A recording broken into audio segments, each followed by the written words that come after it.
ऐसा अतीत के अंदर निश्चित रूप से घटित हुआ, ये इतिहास का अर्थ है।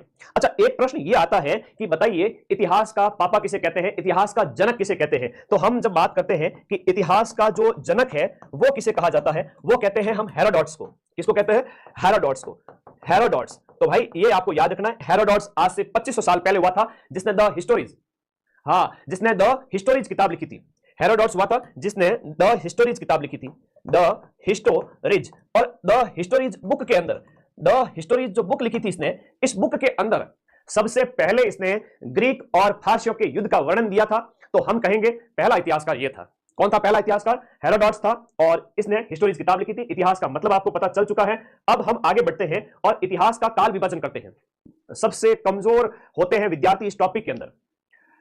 ये टॉपिक इतना इंपॉर्टेंट है कि यहां से जब प्रश्न आता है तो या तो पढ़ा हुआ है तो सॉल्व कर लोगे, और नहीं तो फिर छोड़ के आना पड़ेगा, ठीक है? और छोड़ के आ गए तो फिर एग्जाम से बाहर हो जाओगे, अगली बार वापस से पेपर देना। लेकिन मैं हूं तब तक, चिंता मत करो। मानव इतिहास का जब हम काल विभाजन करते हैं, मानव इतिहास के काल विभाजन को हम यहां पर 3 भागों में बांटते हैं। प्रागैतिहासिक काल, प्राग ऐतिहासिक, आदि ऐतिहासिक और ऐतिहासिक काल। अब प्राग ऐतिहासिक का मतलब क्या हुआ? प्राग ऐतिहासिक का मतलब यह हुआ कि लिखित साक्ष्य उपलब्ध नहीं है। आदि मानव क्या लिखता था, क्या पढ़ता था, कोई साक्ष्य नहीं है। अनपढ़ था, पढ़ा लिखा नहीं था, उन्हें मम्मी पापा स्कूल को नहीं भेजता, और बिना पढ़े लिखे कोई मतलब नहीं हो, गुफाओं में रहते, खानो पीनो, और कोई बीवी बच्चा नहीं है फिक्स कि ये मेरी बीवी है, ये मेरे बच्चे हैं। जहां इच्छा हुई जिसके साथ रह लिया, घर परिवार उसका एक तरह से था ही नहीं, एक तरह से घुमंतु था, पशुओं की तरह जीवन जीता था, वो वाला मानव, आदि मानव, आपका पूरा पाषाण काल, जिसे पैलियोलिथिक एज कहते हैं। क्या कहते हैं? पैलियोलिथिक एज कहते हैं। पैलियोलिथिक एज के अंदर शिकारी मानव था। सीधी सी बात है, इस दौरान शिकार करना और मजे से जीवन जीना, कोई टेंशन नहीं है कि आरपीएससी का पेपर है, अधीनस्थ बोर्ड का पेपर है, मुझे कोई मतलब नहीं है। वो मजे से गुफाओं में रहता, शिकार करता, कच्चा मांस खा लेता था, पढ़ने लिखने का शौक नहीं था, ज्ञान ही नहीं था पढ़ने लिखने का। तो मानव लेखन से अपरिचित था, उसको पता ही नहीं था लिखना क्या होता है। वो तो बस अपनी आवाज से, हाव भाव से जो भी प्रेजेंट करते था। और सृष्टि आरंभ से लेकर हड़प्पा सभ्यता के पहले तक का टाइम इसमें होता है। सृष्टि आरंभ से लेकर के हड़प्पा सभ्यता, यानी हड़प्पा सभ्यता आज से 4500 साल पहले की है। सृष्टि का आरंभ कब हुआ सर? सृष्टि का आरंभ हुआ भाई साहब, आज से हम बात करें अरबों साल पहले, जब ये पृथ्वी बनी, तब से लेकर जब मानव का विकास हुआ। और ये आदि मानव है, वो कहते हैं ना कि मतलब 20-20 लाख साल पुराने साक्ष्य भी मिले हैं अफ्रीका से। तो उस मानव से लेकर के हड़प्पा सभ्यता, यानी आज से 4500 साल पहले का मानव ऐसा था, पढ़ना लिखना नहीं था, जानता था, ठीक है, सिर्फ शिकार करना उसका शौक था। इतनी रात को क्लास कैसे? वाजिब बात है, रात के क्या बजे हैं? 11:15। उससे मेरी पर्सनैलिटी का पता लग गया होगा आप लोगों को। मेरे जीवन में कुछ भी नहीं है सिवाय पढ़ाई के, कि सबसे ज्यादा बच्चे एक साल के अंदर माइंड मैप यूट्यूब से जुड़े हैं, 10 लाख से ज्यादा बच्चे जोड़ने जा रहा हूं। कुछ तो बात होगी तभी, वरना मैं कोई ऋतिक रोशन तो लगता नहीं हूं, ठीक है? तो पढ़ाई मेरा प्रेम है सुबह से शाम तक। तो मुझे नहीं पता कि रात के 11 बज रहे, मुझे लग रहा था कि आज क्लास लेनी है। थोड़ा जिद्दी टाइप का इंसान हूं, जो ठानता हूं वो करके रहता हूं, ठीक है? फिर ब्रह्मांड की कोई शक्ति रोक नहीं सकती, तो वही मेरी आदत है। तो इसी घड़ी में मैंने कहा आज क्लास ले लेता हूं। तो 10:45 में आने का था, तो थोड़ा सा 20-25 मिनट लेट हो गया, कोई बात नहीं, ठीक है? अब सेकंड जो टाइम आता है वो आदि इतिहास आता है। आदि इतिहास के अंदर लिखित साक्ष्य उपलब्ध हैं, लिखित साक्ष्य उपलब्ध हैं, लेकिन ये क्या है हमें समझ में नहीं आता। भले माथा पीटो जोर जोर से, ये मानव ने क्या लिखा था, ये मानव ने क्या लिखा था, मुझे कुछ समझ में नहीं आता। हम परंतु उन लोगों ने जो लिखा है वो हम पढ़ नहीं पा रहे हैं। एक प्रश्न एग्जाम में बार बार पूछा जाता है, सिंधु घाटी सभ्यता के लोग इसके अंदर आते हैं। कौन से लोग? आदि इतिहास के अंदर सिंधु घाटी सभ्यता के लोग आते हैं। और सिंधु घाटी सभ्यता के जो लोगों की जो लिपि है वह क्या है? भाव चित्रात्मक है, जिसे क्या कहा गया? बुस्ट्रोफेडन कहा गया। ये प्रश्न बार बार परीक्षा में पूछा गया, जो मतलब लोगों ने लिखी है लेकिन हम उसे पढ़ नहीं सकते। तो हड़प्पा टाइम से लेकर के 600 ईसा पूर्व। अब कईयों के तो ये लफड़ा है कि 600 ईसा पूर्व गुरुजी कौन सा टाइम है? देखो, ईस्वी सन आज से 2000 साल पुराना है, जो सीधा प्लस में आगे बढ़ा है। और ईस्वी सन से पहले की बात करें तो वो कालक्रम उल्टा चलता था। कैसे उल्टा? 3000 साल पहले, 2000 साल पहले, 1000 साल पहले, 500 साल पहले, और फिर ईस्वी सन आया और आज 2000 साल हो गए हैं। तो उल्टा टाइम चलता था ईसा पूर्व का, जिसे बिफोर क्राइस्ट, अंग्रेजी में इसको क्या कहते हैं? BC कहते हैं। और ईस्वी सन के बाद का टाइम है तो इसे एनो डोमिनी कहते हैं, AD कहते हैं अंग्रेजी के अंदर। और आज के टाइम में तो पेपर में ऐसे ऐसे प्रश्न आते हैं कि भाई साहब सीधी अंग्रेजी पूछ लेते हैं, फिर कहते होते चीटिंग है सर, ऐसे कैसे प्रश्न दे दिए, तो पूछेंगे आपसे, ठीक है? तो ये आप लोगों को याद रखना है, आदि ऐतिहासिक काल जिसमें लिखित साक्ष्य उपलब्ध है, लेकिन हम उसको आज तक पढ़ नहीं पाए। जैसे सिंधु घाटी सभ्यता, और सिंधु घाटी सभ्यता की हम बात करें, सिंधु घाटी सभ्यता की जो लिपि है वह कैसी लिपि है? भाव चित्रात्मक, जिसे बुस्ट्रोफेडन कहा गया। और यह प्रश्न कांस्टेबल से लेकर कलेक्टर तक के पेपर में पूछा जाता है। बुस्ट्रोफेडन लिपि, जो भाव चित्रात्मक, चित्रों के माध्यम से जिस लिपि का विकास हुआ था, ये आपकी भाव चित्रात्मक लिपि थी, बुस्ट्रोफेडन, जो दाएं से बाईं ओर लिखी जाती थी। ऐसे बाएं से दाईं ओर की नहीं, दाएं से बाईं ओर की, ठीक है? ये लिपि हुआ करती थी। तो जिसको हम पढ़ नहीं पाए आज तक, वो आदि इतिहास है। इतिहास क्या है? जब से मनुष्य ने ग्रंथ लिखने स्टार्ट किए, जब से हमें साक्ष्य प्राप्त हुए, वो ऐतिहासिक काल है। ठीक है, अब ऐतिहासिक काल के लिखित और पढ़ने योग्य साक्ष्य हमारे पास उपलब्ध है। आज से 2600 साल पहले से ये टाइम पीरियड स्टार्ट होता है, यानी कि आपके 600 ईसा पूर्व से लेकर के वर्तमान समय तक का टाइम, यानी इतिहास कितना पुराना है। आप में से 99%, मैं कहूं 99.99% बच्चों को पता नहीं कि इतिहास कितना पुराना है।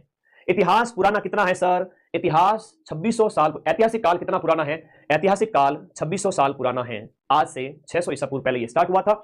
तो हमने ये देखा कि इतिहास का काल विभाजन 3 भागों में किया हुआ है। प्राग ऐतिहासिक, यानी कि पैलियोलिथिक जो टाइम है, प्री हिस्टोरिकल टाइम है, उस समय के हमें साक्ष्य नहीं मिलते हैं।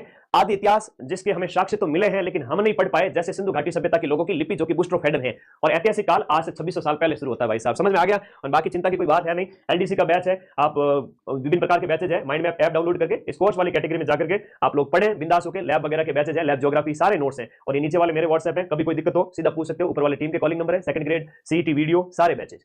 ठीक है, सारी चीजें बैच के अंदर मिलेगी। यहाँ यूट्यूब पर मैं सिर्फ और सिर्फ राजस्थान इतिहास कला संस्कृति की प्रामाणिक किताबें कराऊंगा, जो कि 100 में से सिर्फ 10 से 15 क्वेश्चंस आते हैं। इंडिया जी के, राजस्थान जी के अन्य subject, Hindi, English, math, reasoning, और आप टीचिंग एग्जाम की तैयारी कर रहे हैं तो पूरा बैच है। ऐसे कैसे मैं आप लोगों को वादा करता हूं कि मैं पूरे बैच के अंदर ऐसे ही नोट्स पढ़ाता हूं, एक एक चीज हाथ से लिख करके, और पूरे बैच लाइव चलाता हूं। मेरे लाखों रुपए लगते हैं हर महीने टीचर्स की सैलरी के लिए। जो तुमसे फीस लेता हूं 1000 रुपए के आसपास, उसी में से टीचर्स को, स्टाफ को, सबको सैलरी देता हूं कम फीस के अंदर, सबसे बेस्ट कोर्स। और हर बार लाइव चलाना बहुत मुश्किल होता है, लेकिन फिर भी मैं आप लोगों के लिए अवेलेबल करवाता हूं। ठीक है, अब आगे बढ़ते हैं। इतिहास का काल विभाजन हमने देखा 3 भागों में, प्राग ऐतिहासिक, आदि ऐतिहासिक और ऐतिहासिक काल। प्राग ऐतिहासिक राजस्थान कैसा था, यह प्रश्न बार बार परीक्षा में पूछा गया है।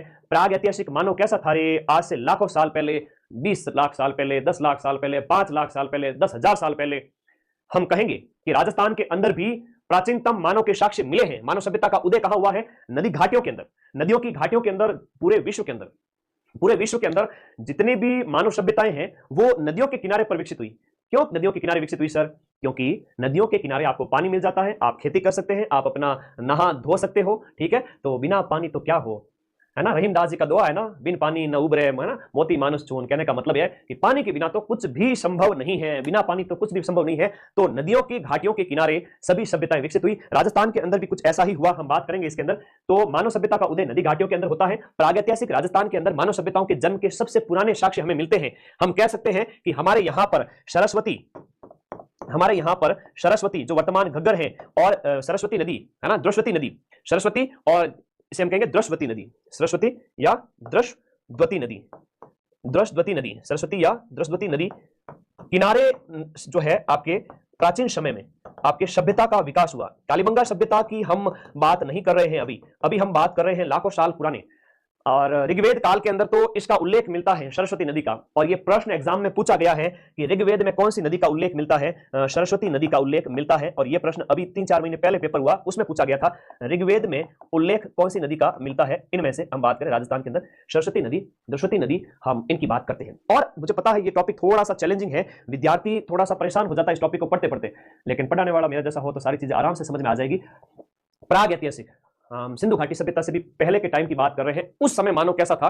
हमारे यहाँ राजस्थान के अंदर सरस्वती और द्रश्वती नदी के किनारे मानव सभ्यता का विकास हुआ था। ठीक बात है, सही बात है सर।